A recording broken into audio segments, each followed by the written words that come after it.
המצב המשפחתי שלי הוא גרושה מלידה. דמות של אבא היא פחות מתאימה לי בבית. אני קואוצ'רית, אני מטפלת בעיקר בזוגות. אני חושבת שזוג שמגיע לטיפול, הוא מגיע לבדוק איך אפשר לסיים את זה. עץ חוזרים, פאלי נפרדים. אבל באמת. תזרוק.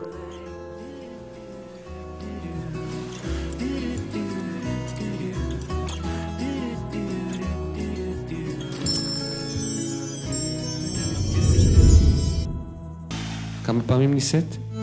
עמדתי מתחת לחופה 7 פעמים. וואו, כבוד. יודעת מה? קפה. אייל, אתה יכול להכין קפה בבקשה? 2 סוכר.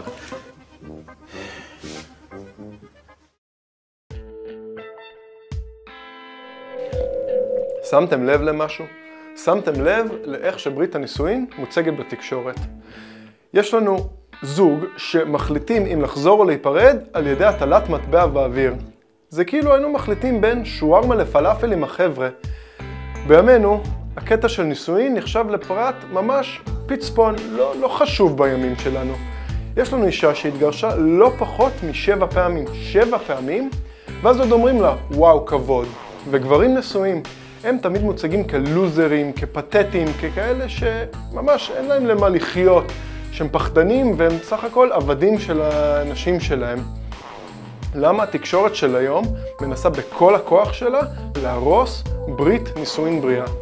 הידעתם שב-2009 יותר מ-30% מהזוגות שהתחתנו התגרשו בסוף. בואו נשווה את זה ל-1990, שהאחוזים היו כל 23%, ועוד יותר 1980, שזה כמעט חצי ממה שזה היום, 16%. איך זה קרה שכמות האנשים שמתגרשים היא כמעט כפולה ממה שהייתה לפני 30 שנה? מה קרה ב-30 שנה האלה שגורם לאנשים פשוט להפר ברית שהם כרתו עם בן אדם אחר? כולנו מכירים את בראשית ב' פרק 24, שאומר לנו, על כן, יעזוב איש את אביו ואת אמו, ודבק לאשתו ויהיו לבשר אחד. אבל רוב האנשים לא מכירים את מלאכי ב' פסוק 16, שמתחיל כי שנא שלח, אמר אדוני אלוהי ישראל.